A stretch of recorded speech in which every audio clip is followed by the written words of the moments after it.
Hello friends, income tax के cases की series में आज जो केस हम डिस्कस करेंगे वो बोगस परचेजेस की एडिशन को लेकर के है।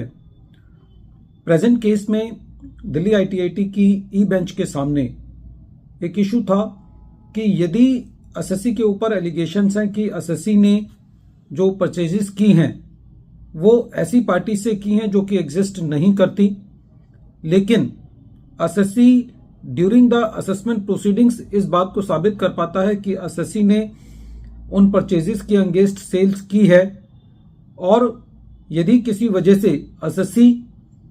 ने जिन पार्टी से परचेज की है वो पार्टीज असेसिंग ऑफिसर के द्वारा भेजे गए नोटिसेस का सेक्शन 133 सब सेक्शन 6 के अंदर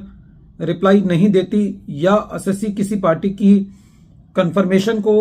सबमिट नहीं कर पाता या बैंक स्टेटमेंट सबमिट नहीं कर पाता, तो क्या ऐसे केस में यदि सीआईटी अपील 69C के अंदर की गई टोटल एडिशन को एसएससी के जीपी पर रिस्ट्रिक्ट कर देता है, तो क्या सीआईटी अपील का ये एक्शन जस्टिफाइड है? यही इशू ट्रिब्यूनल ने अपने एक case deputy commissioner of income tax versus Tirupati मैटशप प्राइवेट लिमिटेड के केस में डिसाइड किया, और ये case 125 ITR tribunal page number 715 पर रिपोर्ट हुआ, और इस केस का जजमेंट 16 मई 2025 को आया। प्रेजेंट केस में एसएससी ने 49 पार्टीज से टोटल परचेज किया था, और प्रेजेंट केस असेसमेंट ईयर 21-22 से रिलेटेड है। प्रेजेंट केस में जब असेसमेंट प्रोसीडिंग्स चल रही थी सेक्शन 143 सब सेक्शन 3 के अंदर, तो असेसिंग ऑफिसर ने 3 पार्टीज को सेक्शन 133 सब सेक्शन 6 का नोटिस दिया एसएससी की परचेजेस को वेरीफाई करने के लिए। 2 पार्टीज ने जो नोटिसेस भेजे थे असेसिंग ऑफिसर ने उनका रिस्पॉन्ड नहीं किया, उनका कोई भी सबमिशंस नहीं दिए, और तीसरी पार्टी ने ये लिख करके दिया कि वो एक सैलरीड एम्प्लॉय है और उसका एसएससी से कोई भी बिजनेस रिलेशन नहीं है। असेसिंग ऑफिसर ने यह भी फाइंडिंग रिकॉर्ड की कि जो थर्ड पार्टी है उसने अपना जीएसटी डिपार्टमेंट के साथ जमा नहीं किया है। इसीलिए अकॉर्डिंगली असेसिंग ऑफिसर ने इन 49 पार्टीज में से जो 3 पार्टीज थी जिनको असेसिंग ऑफिसर ने वेरीफाई किया, उनका एडिशन असेसिंग ऑफिसर ने सेक्शन 69C के अंदर पूरे अमाउंट को एसएससी की इनकम में एड बैक कर दिया। जब ये मैटर सीआईटी अपील के पास था तो सीआईटी अपील ने भी ये पाया कि जो असेसिंग ऑफिसर की फाइंडिंग्स हैं वो सही है, लेकिन सीआईटी अपील ने जो असेसिंग ऑफिसर ने सेक्शन 69C के अंदर एडिशन किया था उस एडिशन को 69C से निकाल करके बिजनेस हेड में टैक्स किया और एडिशन को जीपी रेट पर रिस्ट्रिक्ट कर दिया। रेवेन्यू ने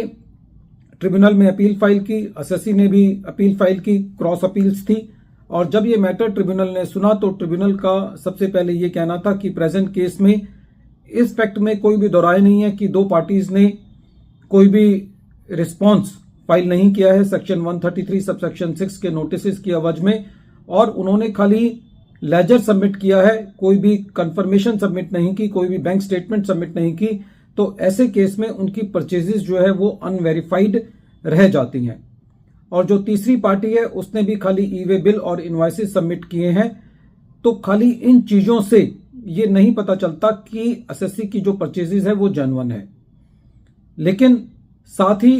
ट्रिब्यूनल का ये कहना था कि जो लोअर अथॉरिटीज ने जो अपनी ऑब्जर्वेशंस दी हैं